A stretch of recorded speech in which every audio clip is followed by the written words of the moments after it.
Hello, my name is Ana Costa e Silva, and I am your AI leadership trainer for today. Today, we are going to talk about two frameworks for evaluating AI opportunities and risks. Several frameworks exist to help us go from an idea to a value proposition that gets us funding and stakeholder commitment. But in order to do that, we need to show that we understand our stakeholders' needs and that we are building a strategy that meets those needs in order to create for us competitive advantage. So, what are these two frameworks? Well, Pastel, you can look at the letters for what they mean. And it's a framework really designed to describe and flush out of us the macro forces that are affecting our stakeholders. You really want to understand what are their concerns, what is the environment like, and on several dimensions. First, the political, then economic, social, technological, environmental, and legal. And we will go into detail about some examples of how you might frame this when looking at the AI world today. But as you look at the macro forces influencing our stakeholders, on the right-hand side, you can use that knowledge towards your SWOT analysis. The SWOT analysis aims at identifying opportunities and threats against which you create the strategy that brings out your strengths and mitigates your weaknesses. And so it's really about you versus the world. How do I fight and win in a world that is affected by these political forces? Notice that when you're looking at SWOT, the right strengths, the right opportunities are those that you are strong towards and stronger than your competitors, right? And so that's important. Not all opportunities are for you. It's the ones where you already have a market, where you already have, the main strengths that are going to put you first when addressing that opportunity. And so with these two frameworks in mind, we can craft an AI strategy and head towards AI implementation. This is our Pastel analysis. And this could go a lot deeper. And in fact, the Pastel analysis is something that you keep refining as you're analyzing your environment, and then you go and speak to stakeholders and you confirm these macro forces, but then you realize there's new aspects and that you hadn't considered before. So you really want to make this, not excessively long, but really reflecting what people care about. And so in macro forces today, from a political perspective, we can see that all the three main competitors, China, US, and Europe, are locked in this tech race, right? The AI world is changing a lot. The US is betting on the big compute farms, the big infrastructure, and the models, and the models that are GPU enabled and are huge. And they're starting to try and embed that into the government processes, but that is going a bit slower. While China, without the big GPUs, the big compute powers that NVIDIA provides, is working amazingly with very efficient models that overcome the GPU limitation in a very mathematically creative ways. And they are implementing AI in all sorts of use cases. I read recently, I'm not exactly sure if it's fake news, that there's even an agentic AI hospital in China. So go figure. I would love to visit it. And so this is an important context because our politicians are very keen to have a strategy and to not lose the race, right? And you've seen the UK has launched a AI strategy that is very, very cool. And it is also concerning the economic aspect of how do companies with the right ideas get funding, right? They are willing to fund. And so, which is awesome, which is of course an opportunity for all of us. But how do we make sure that companies with the right AI frameworks have the what it takes, the funding that they require from going from an idea to a startup to then a launch and then a large company? And in fact, we've seen over the years, right, that some of our best AI companies, when they start getting bigger, they move to the US, which is not a great environment. So it's something that our politicians are very aware of and want to change.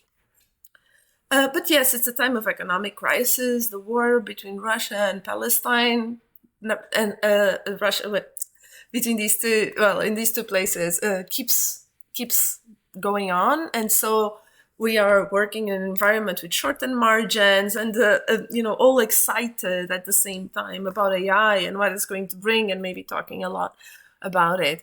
But yes, because of this environment, maybe there can be national funding opportunities or continental funding opportunities that enable us to invest even in low TRL ideas. TRL means basically the readiness for creating a product, right? Some low TRL means more scientific ideas, and then high TRL means ready to go to market and conquer the world. And so you may, of course, low TRL is riskier, high TRL is the product. And so you can have a strategy that places you in the different spectrum of TRL, so as to have long-term strategies and short-term strategies, etc. From a social perspective, something very cool is happening and threatening at the same time. So people expect automation, right? Just recently, I was at an event, and it was from people in finance who had been doing manual comparison between invoices, between different suppliers, and they were so frustrated. It took forever, and they just don't want to do that anymore. Our people want to have fun experiences, even at work.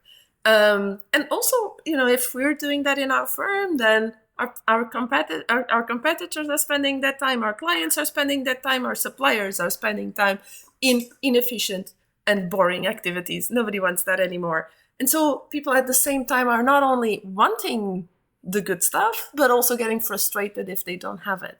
So this is a very important social aspect to bear in mind.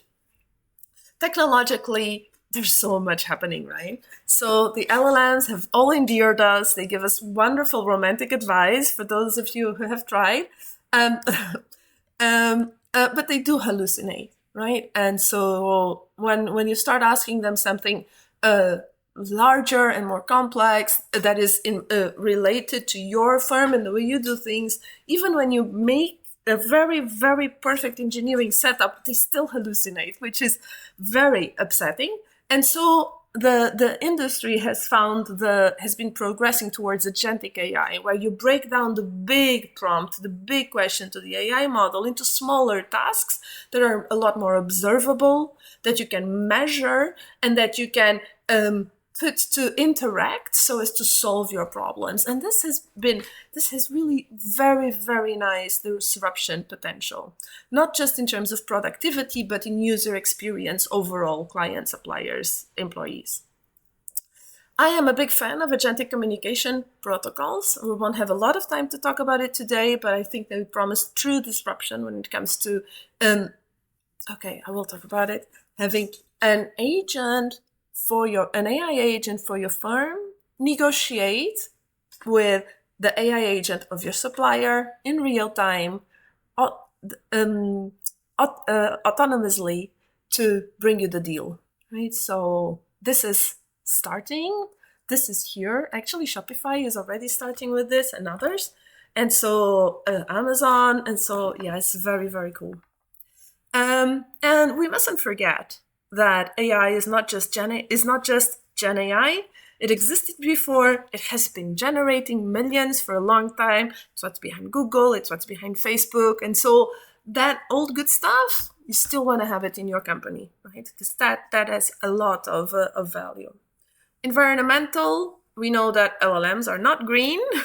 And so, is that, do you really want to always have a bazooka to shoot a mosquito, or do you want to use the right tool for the right job?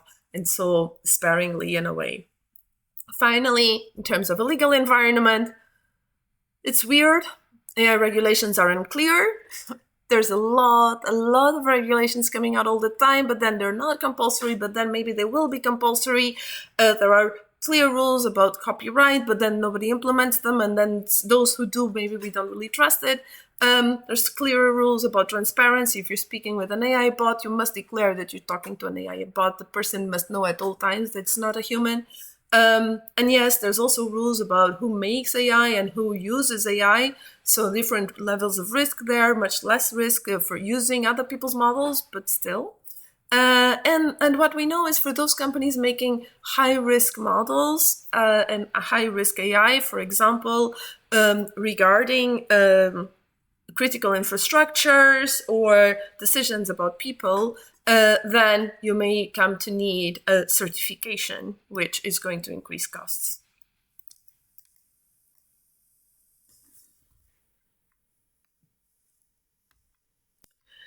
I wanted to show you very briefly these two trends that slides that Gartner has identified. And I find it interesting that you have there in number 4, multi-agent systems. You have here in number 6, physical AI, which is basically LLMs, but where the goal is not to predict the next word, but to predict the next action that a human might take or a robot might take. It's very cool. Supercomputing, we spoke a little bit about that strategy for the US. And then here on the right-hand side, we expect that an AI-driven decision automation risks catastrophic loss in 2026. And so, but in 2028, AI will infiltrate B2B procurement. So yes, it's a journey we cannot miss out on. Finally, when it comes to SWOT analysis, we spoke a little bit about the opportunities and threats which relate to the outside world that are going to impact you or have a potential to impact you. So we said that people have now expect automation in front of use, while as a threat, they get frustrated if they don't have it. Clients, employees, suppliers, everyone, right? At the top, there again as opportunities, there is a potential of productivity gains for automating and optimizing processes. And there's a weakness for you as a company is that you have highly inefficient processes. So even though it's a weakness, if you have your team, I didn't write it at the strengths, but if your team is engaged and they have basic AI literacy, maybe they will be willing and wanting to embrace that work. Also as a strength, you have strong process mapping, and so that enables and facilitates the process towards automation. In terms of opportunities, there is improved client experience is likely to increase client stickiness and loyalty, and also affect price, which of course is going to have an impact on ROI, right? And also your competitors as a threat are also adopting AI, so there is a potential that if you don't do anything, you might lose client stickiness and lose price revenue. So a very important situation to look out for. I also mentioned agent communication protocols and AI infiltrating procurement. That's an opportunity, and in a way it's a threat, because if you don't do it, you might become out and non-competitive. And so another great opportunity towards community building is that clients have expressed interest in partnering with you to explore AI opportunities together. And that is together with your strength regarding strong client relationships is a really, really nice thing to explore in your strategy. Finally, as a threat, your suppliers are not very technological yet. They're, going a bit slow. And so there you have it, your outside environment and how your strengths map against it to create your strategy. Note this as a strength. You already have a small AI team, you've done some interesting POCs, you have an engaged community, you've identified some use cases, and there is a basic AI literacy for all. So these are often the first steps of an AI strategy. And in this case, in this example that we made up, you're already a bit ahead and you're wanting to go to market, you're wanting to scale and to bring about the change in the world. So finally, this is verbose, so I'll just skim through it. It's just an example, right? But next steps, creating a design thinking session to go through the use cases and classify them by desirability and feasibility, take those highly desirable cases and do more POCs on them, reinforce your AI team, your data platform, and your best practices so that you can build AI responsibly, scale up functional use cases over time, and go for that disruptive use case that is lower TRL, but you can get maybe national funding or maybe European funding. If you partner with your clients and your cloud provider to create an A2A is an agent communication platform protocol that enables your agents, supplier and yours, and you're in a community, maybe a supplier of traffic and trucks, to work together autonomously to bring you the next best deal, really make you future ready. And then invite your suppliers for some engagement sessions so that you can tell that story. I hope you find this session exciting. I know I did. So thank you for your time and your interest.